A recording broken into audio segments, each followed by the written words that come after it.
Alright guys, time for another episode review. And yes, episode review for Arrow Season 3, Episode 7, Draw Back Your Bow.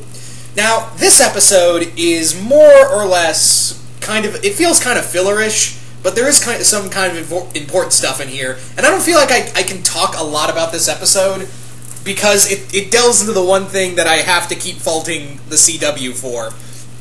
And I understand CW does that. It's not the writer's fault. I feel like they have to put that in there. And yeah. This has a lot of love triangle shit in here. This has a lot, and I felt like, well, you know what? I don't care. Yeah, but not to say the episode was bad, mind you. The episode in no way, shape, or form was a bad episode. In fact, it actually brought a really cool, lesser-known Green Arrow villain in here. And it's nice to see whenever Green Arrow villains show up, because, let's face it, Oliver never really had a big rogues gallery. I mean, what are the two people that come to mind when you think Green Arrow? The two biggest villains that's going to come to your mind is Count Vertigo and Merlin. That's really it. I mean, yeah, you have Onomatopoeia, Cupid, and a few others, but the thing is that he never really had a big rogues gallery. Another thing is that they again, I feel like she's a well, actually, how they kind of play it off and say what they do with her at the end of the episode, I feel like we might see her again. There might be a chance to see her again. Okay. So, the episode pretty much starts out where it left off with Ted Grant's old, his former partner, dressed in the the Green Arrow costume after being killed with an arrow. And Detective Lance and Oliver are kind of looking it over, like, what the hell's going on here? It's then later discovered that, there's an address inside the pink arrowhead, and from there, they then discover, Cupid, after finding a shrine to Oliver. And also, actually, let me back up a bit, because they actually explain, before they go into the main episode, what happened 6 months ago that kind of plays in this episode. So we cut back to 6 months ago when Oliver saved a woman from Slade's men during the whole second terrorist attack. And from there, this woman he saved was absolutely fucking crazy. And she's made herself Cupid, and now kind of fixates on her. She kind of pretty much fixates on Oliver now. And now she's going around killing people to get his, get his attention and get his love. And Oliver's like, I'm not having that. And she then reveals, that she's kidnapped a mob boss and is going to blow him up, more or less. Meanwhile, while this is going on, we have something else. We have Thea auditioning new DJs for the club. And one guy just walks right in, is just like, you all can go home, you found your DJ, it's me.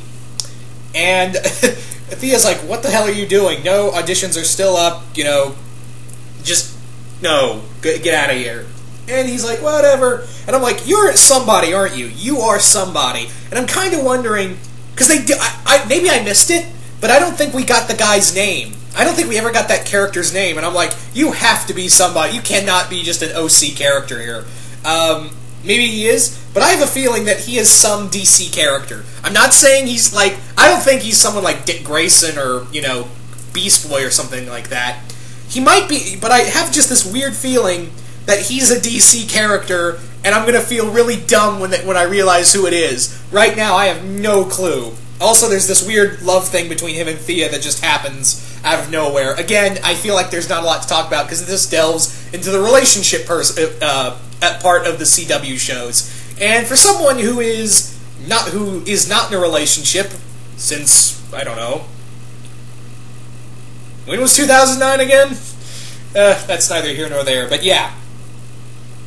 So I'm not qualified to talk about relationships. I will say this, though, this is the real focal point of the episode. Cupid's just there in the back, Cupid is also here to kind of accentuate that, because, again, this delves into a lot of love, wanting to be with somebody you can't have, can't be with out of your own reasons or theirs. You have Ray, who is very, emotionally attached to... Well, I would say emotionally attached. I mean, he clearly has an attraction to Felicity. Felicity is kind of in the middle, and Oliver's a fucking wreck, and it's clearly showing here. And then you have Cupid, who's completely insane. And I like the actress playing Cupid. I really do. I think she's really good at being this character. I think the actress who I forget her name, I think she's damn good as Cupid. I think she was very well done in that role. And yeah, she almost gives like a Harley Quinn kind of persona. And it's funny too because they bring up Harley at the end they kind of mention Harley at the end of the episode. But yeah. Meanwhile, Roy has his own problem. Well, the only real problem I can understand and be like, "Oh, cool. They're delving into this." Is that, he's trying to go back and look. He's trying, he still feels guilty and guilt-ridden about, even though he was under the Mirakuru influence, he did murder somebody in a rage, which I actually really like. I feel like they didn't go deep enough into it. You know what I mean? I feel like they didn't go deep enough into that storyline to really delve into it. To really explore that. We also have, with Ted Grant's former sidekick murdered. You'd think Laurel.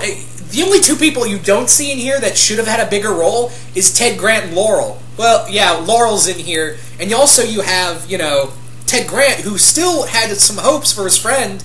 He still wanted to help him in some way or another, even though he broke ties with him. I'm pretty sure he would be upset if his former friend and partner got murdered. I'd be pretty sure he would have some, something to say there. But nope, you don't see Ted or Laurel here.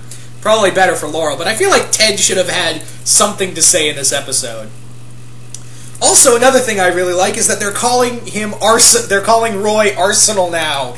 Yes, they are calling Roy Arsenal now. I'm just kind of waiting at this point if they're going to cut his arm off or not. If he's just going to get his arm sliced off by maybe Ra's al Ghul or something like that, or Malcolm Merlyn. I don't know. I'm just kind of waiting for the bionic arm part. Also, I'm kind of wondering. I'm still kind of wondering to myself: Is Thea going to be Cheshire if they bring in Cheshire, or are they going to make it a different character? You see, I'm talking about other stuff because there's not a lot to talk about other than Ray Palmer being awesome to Felicity and Oliver being like, I'm alone. I'm the Arrow. Did I mention I was the Arrow? So there is all of that going on. We also have some really kick-ass flashbacks of, Katana and Oliver teaming up to find what happened to her husband. Tatsu's husband has gone missing, and now she wants to, now and her and Oliver team up to go out and search for them. We also find out why a Japanese couple is living in China. They are, they left Japan out of fear of someone. Now, I don't know who it was, but my knowledge of the DC universe on the Japan side is a little rusty. But I have a feeling, again, it's another DC character. I'm really hoping they reveal I really hope it's like they were running from Lady Shiva. I really hope they're or the League of Assassins. And again, I'm really, really hoping that Lady Shiva shows up in the flashbacks at least. That would be freaking awesome. Anyway, so from there, we actually get to see Tatsu fight when they go out and fight when Oliver gets his ass handed to him by a few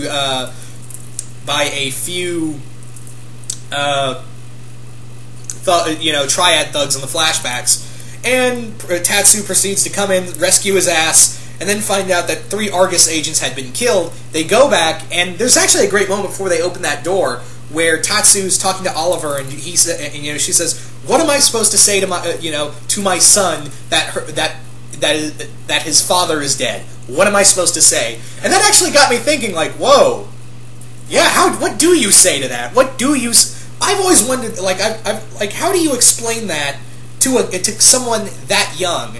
That, hey, Dad's not ever coming back. That's very good, Good job for also the actress who really kind of sold that point. Anyway, I think that that the flashbacks, especially in the current flashbacks we've been having now have been really great. Among other things that happens in this episode, again, surprise, surprise, Mr. Unknown Dude gets the job at the club, and Cupid is not a great fighter when she finally confronts Oliver. And she tries to kill herself and Oliver in a fit of psychotic rage, and Oliver manages to save her, and Diggle and Oliver send her off to go work for the Suicide Squad. Why put her there instead of a mental institution? I don't know. Diggle even says she's even nuttier than the last girl they had on the team. I'm like, ha ha ha ha! You mentioned Harley without mentioning Harley. Ha ha ha ha ha ha ha! Woof. Ooh boy. It was funny. Anyway, looks like Felicity and Ray are together, which I find weird because didn't she kiss Barry as well? Are they not a couple as well, or are they a couple? Her and Felicity and Barry, or was that just whole thing at the end of the end of Going Rogue just superfluous at this point? I don't know. That's the thing. I really don't know what the hell's going on here with Felicity in terms of relationships, but yeah. Also with Ray, speaking of Ray, Ray is going all Tony Stark more often, and has his own secret project going on, the Atom suit, which looks like, the Atom suit if it was an Iron Man armor. It literally does, and I'm kind of wondering, wow. And I know the pictures have been online of the costume, and I'm I want to stay away from it. I want to see it on the big. I really want to see it on the big screen. On the small screen. Excuse me. So not a lot to say other than Roy and Oliver go have dinner with Sarah and Diggle. Everyone's happy. End of the episode though, we see a guy being hunted down, by a guy in a black costume. Like, who is this? And then he takes out a boomerang, and I'm like, Captain Boomerang. So yeah, we are building up to that Flash versus Arrow story, and I am so pumped for that. But anyway, that's really all I had to say about this episode. I know I kind of skipped a few parts, but they just felt superfluous to me. But anyway, what did you guys think of this episode? Did you guys like it? Did you guys hate it? Comment below and let me know.